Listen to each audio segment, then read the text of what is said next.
लीची का sting bug जो कि अभी पिछले 3-4 साल से यहाँ पे मुजफ्फरपुर में लीची को नुकसान कर रहा है। बारिश के बाद में जो अगस्त के महीने में नई पत्ती जब आने लगती है तभी एक झुंड इसका आता है। जो 5th इंस्टार होता है उसका थोड़ा थोड़ा पंख आने लगता है, जैसे आप इसमें देख सकते हैं। इसका जो है यहाँ पे पंख आने लगा है, फ्लावर ड्रॉप, फ्रूट ड्रॉप वगैरह करता है। तो इसीलिए इसको अभी से ही मैनेज करने की ज़रूरत है।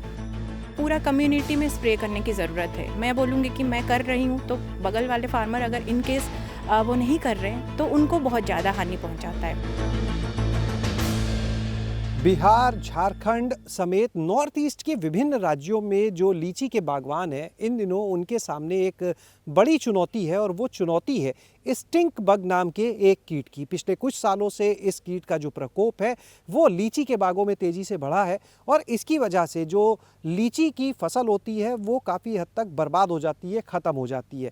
ऐसे में जो लीची की खेती करने वाले, बागवानी करने वाले किसान हैं, उनको अभी से एहतियात बरतना ज़रूरी है। तो आखिर ये कीट क्या है, इससे कैसे बचा जा सकता है, ये जानने के लिए आज हम पहुँचे हैं मुजफ्फरपुर में स्थित नेशनल रिसर्च सेंटर ऑन लीची में। और हमारे साथ में इस समय कीट विज्ञान विभाग की वैज्ञानिक डॉक्टर इप्सिता सामल जी हैं। उनसे जानते हैं इस कीट के बारे में। हमारे पीछे जितने भी आप लीची के पेड़ देख रहे हैं, इनमें कई ऐसे हैं जिनमें वो कीट है। आगे की तरफ जो है कई जगह पर उनका पूरा झुंड है, लेकिन हम भी वहाँ खड़े नहीं हो सकते क्योंकि ये कीट सिर्फ पौधे को नुकसान नहीं करता है बल्कि अगर कोई इंसान है उसके ऊपर भी आए तो एलर्जी कर सकता है। इप्सिता जी, बहुत बहुत स्वागत आज आपका हमारे साथ गाँव जंक्शन चैनल पर। जी जी, धन्यवाद। मैम, अभी आप जब दिखा रहे थे ऑर्चर्ड, हम देख रहे थे पूरी पूरी टहनियाँ जो हैं वो लाल उस कीट से भरी हुई हैं कुछ जगह पे। तो और आप बताए थे कि फसल के साथ इंसानों के लिए भी खतरनाक है। पहले तो इस कीट के बारे में बताएं, क्या है?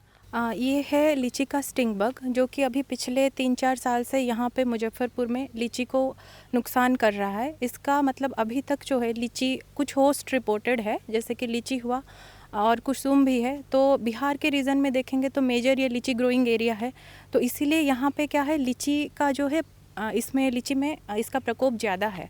तो अगर हम बात करते हैं, जैसे पहले क्या होता था कि ये मेनली जो है फ्लावरिंग के बाद आता था और फ्रूटिंग आफ्टर फ्रूट सेट तक रहता था।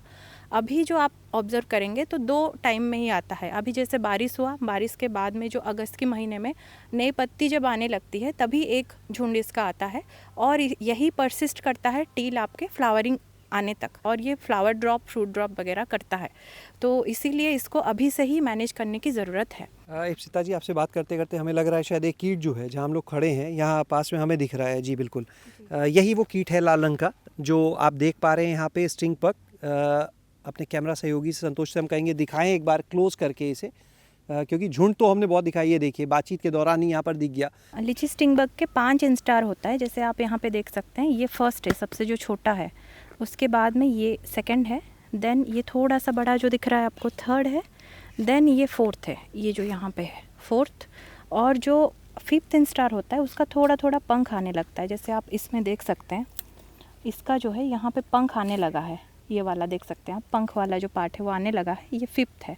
इसके बाद में वो अडल्ट बनता है, तो अडल्ट बनने के बाद वो एक प्लांट से दूसरे प्लांट तक उड़ने लगता है। तो इसका जो स्टेज है, मतलब कि मेन जो टारगेट हम करते हैं कंट्रोल के लिए, सबसे पहले ध्यान देना पड़ता है कि अगर निम्फ आ गया है तो निम्फ को उसी जगह पे स्पॉट एप्लीकेशन करके दवाई का हम लोग कंट्रोल कर सकते हैं। तो इससे क्या होगा कि कॉस्ट ऑफ जो फार्मिंग है, कल्टीवेशन है, वो रिड्यूस होगा।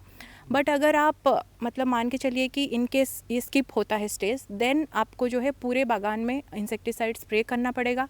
और ऐसा भी हो सकता है कि एक ऑर्चर्ड में जो फार्मर है वो कर रहे हैं, पड़ोस में फार्मर नहीं कर रहे हैं, तो उनके बागान में ये जा सकता है।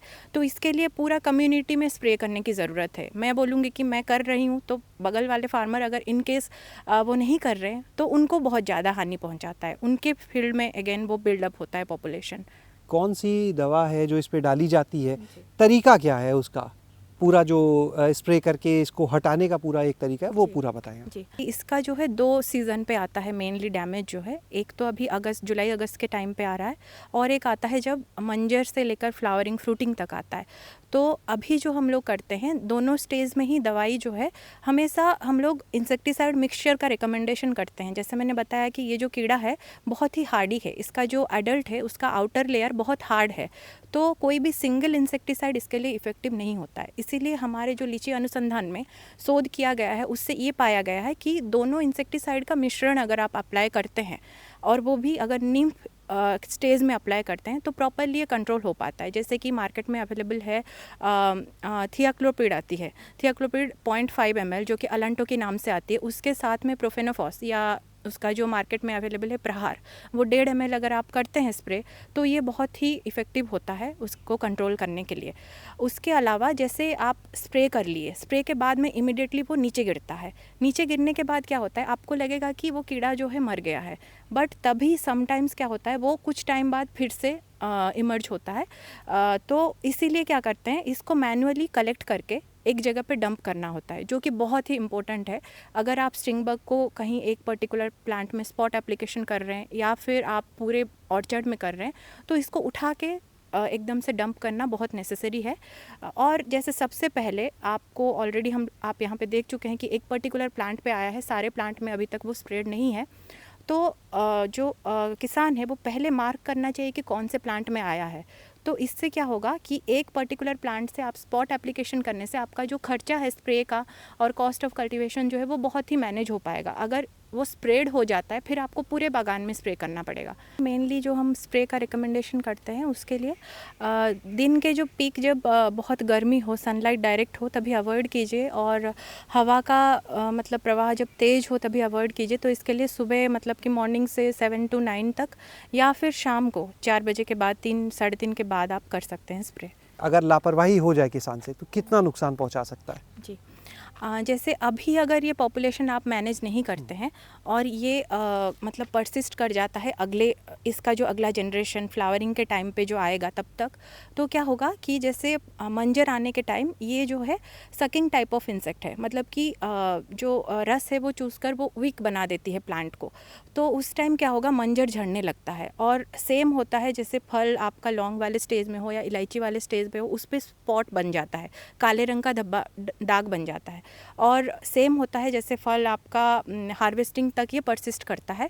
तो अगर ये अभी से कंट्रोल नहीं होता, इसका जनरेशन कंटिन्यू बिल्डअप होता जाता है, विंटर में ये रेस्टिंग फेज में रहेगा बट डैमेज करेगा, देन आपका जैसे मंजर आएगा उस टाइम से लेकर फल के हार्वेस्टिंग तक ये पूरा डैमेज कर सकता है फल को। इंसान को कितना नुकसान कर सकता है? जी, ये सबसे महत्वपूर्ण है, क्योंकि जैसे हम लोग अभी रेगुलरली इस पे काम करते हैं तो ये देखा गया है कि अगर आप इसके पास भी जा रहे हैं या फिर कहीं पे इन्फेस्टेशन है और रोड से आप क्रॉस कर रहे हैं, अगर ये इसका जो एडल्ट है वो उड़ रहा है तो एक फ्लूइड ये सिक्रेट करती है जो कि बहुत ही मतलब इरिटेशन कॉज करता है और इन्फेक्शियस भी है। और मतलब अगर इनकेस जैसे तोड़ने के टाइम पे फल को बहुत जो तोड़ने वाले होते हैं उनको भी बहुत हानि पहुंचाता है। इवन ऐसा भी कंडीशंस हुआ है कि जो हार्वेस्टिंग पर्सन्स है वो रिलक्टेंट फील करते हैं कि हम नहीं तोड़ेंगे, यहाँ पे स्टिंग बग है, तो इसीलिए इसको मैनेज करना बहुत ज़रूरी है। अगर इसका फ्लूइड किसी की बॉडी पे आ जाए तब क्या होता है? ऐसे में स्किन पे आ जाए ह्यूमन बीइंग में बर्निंग हो जाती है, जैसे बर्निंग सेंसेशन होता है और जल जाता है वो एरिया। बहुत बहुत शुक्रिया मैम ये महत्वपूर्ण जानकारी देने के लिए। तो आज आपने देखा कि किस तरह से ये जो स्टिंग बग नाम का जो कीट है कितना खतरनाक है ये लीची के लिए, लीची के जो बाग हैं उनके लिए, और किसानों को अभी से संभलना होगा। ये ना सोचे कि अभी तो पेड़ पर फल नहीं है, जब फल आने का समय होगा, जब फूल आएंगे, उसके फ्लावरिंग का समय होगा तब देख लेंगे, क्योंकि अगर अभी नहीं संभाला तो शायद आगे संभालना मुश्किल होगा। आपका जो कीटनाशक का खर्च है वो कई गुना ज़्यादा बढ़ जाएगा, और नहीं संभला तो आपकी फसल को भी एक कीट बर्बाद कर देगा। शैलेश अरोरा, गाँव जंक्शन। गांव जंक्शन को सभी सोशल मीडिया प्लेटफॉर्म्स पर फॉलो करें। व्हाट्सएप चैनल और जीमेल आईडी पर भी संपर्क साध सकते हैं।